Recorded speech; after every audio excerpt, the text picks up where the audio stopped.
Cal joins me now for our first look at sports. So it's been a long time, I'd say, since Border City residents got some action in local hockey scene. Yeah, the last regular season ended all the way back in March, so it's been a half a year since they saw some action. Last night they were back on the ice for the home opener, playing the first of a home-and-home with the Ponyville Boniacs. Like I was saying, it's been over 6 months since there was AJHL hockey here, and fans obviously excited. Over 1,000 people taking this one in, getting a first-hand look at the 2013-2014 edition of the Bobcats.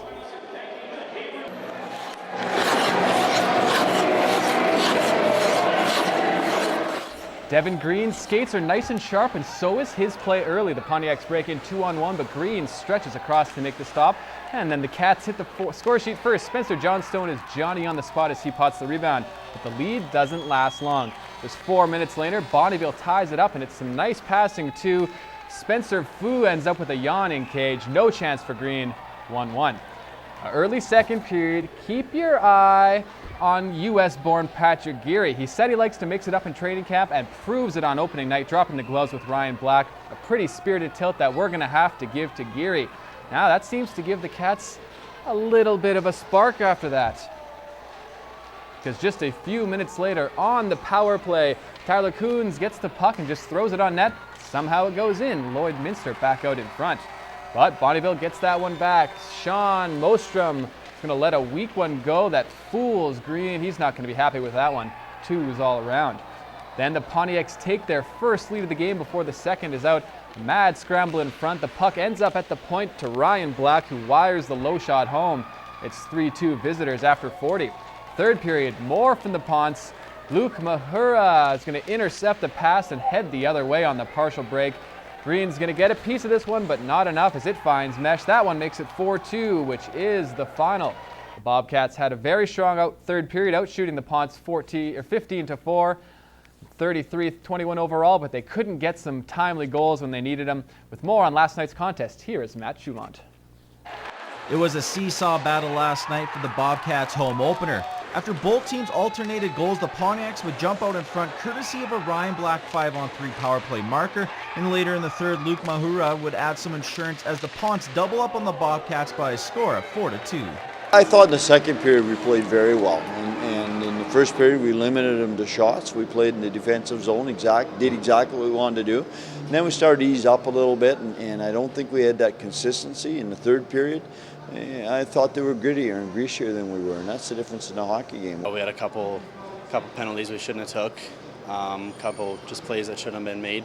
It's all a learning experience though. A lot of the young guys, their first game, so we'll go back at it tomorrow night and hopefully they'll learn.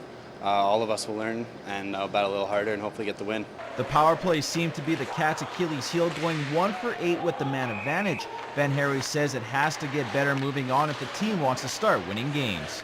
We got to find a way to make things work and tighten things up, and certainly the power play is going to be a big advantage for any team in this league, especially early in the year.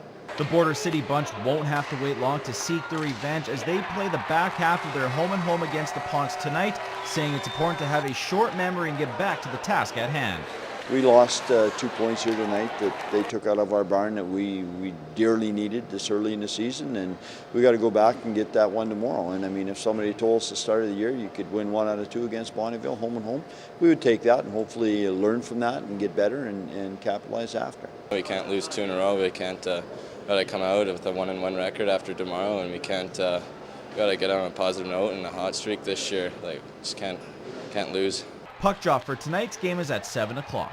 Matt Schumont, Newcap Sports. The Wheatland Football League is now in full swing. And just like every Friday for the next little while, there was some high school football. The Lloydcomp Barons were looking to go commando last night and look past their Game 1 loss as Wainwright was in town, who were shut out 37-0 in their season opener. And it was the battle of these similar jerseys last night at Armstrong Field. Barons up 14-1 in the second quarter. They look to add to it, but Braden Tangent puts it right in the hands of Keaton McIsaac for the interception. But not to worry, Tangent makes up for that gaffe a little later, can't handle the snap, and the scramble is on. He manages to find a little room and picks up about 25 yards on the rush before being taken down.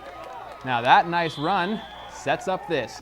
Jordan McCormick continues his strong play early on in the season and takes this one into the house from a few yards out. Home side up 21-1. And they add to it in the third quarter. Tangent finds Mitchell Wilson in the end zone, who goes up to make the catch, proving once again that white man can jump. Wainwright tries to make a game of it a little later. Mackenzie Lawson hooks up with Darnell Holt, who evades a few checks before being brought down in the red zone. Now the next play, Lawson decides to call his own number, goes for the QB sneaks. That's good. The score cuts the lead to 28-8. Physical is a very physical game. Here's proof.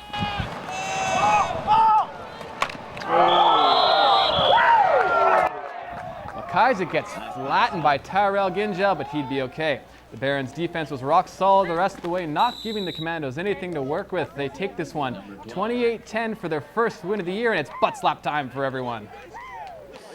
We stuck together. I think the guys, the starters especially, got out of the gates better than we have in the last week, I guess, and last year. We still got things to work on, but a win's a win. We're back to 1-1, and we go to Cold Lake for a tough one next week. So we got to clean things up, but the guys did their job. The goal was to come in here and get back on even terms at 1-1, and that's what we did. Taking a look at the other games from last night, the Holy Rosary Raiders keep on rolling. They improved to 2-0 on the season with a 35-0 win. The Raiders haven't allowed a point against this season, outscoring a point at 72-0 to start the year. And the Athabasca Pacers beat up on the Vegreville Vortex in their season opener for both teams. The defending champion St. Paul Lions are now 1-1 on the season after a 32-25 loss to the unbeaten Cold Lake Royals. And the Westlock Thunder put 60 on the board against the Vermilion Marauders to open the season with a win.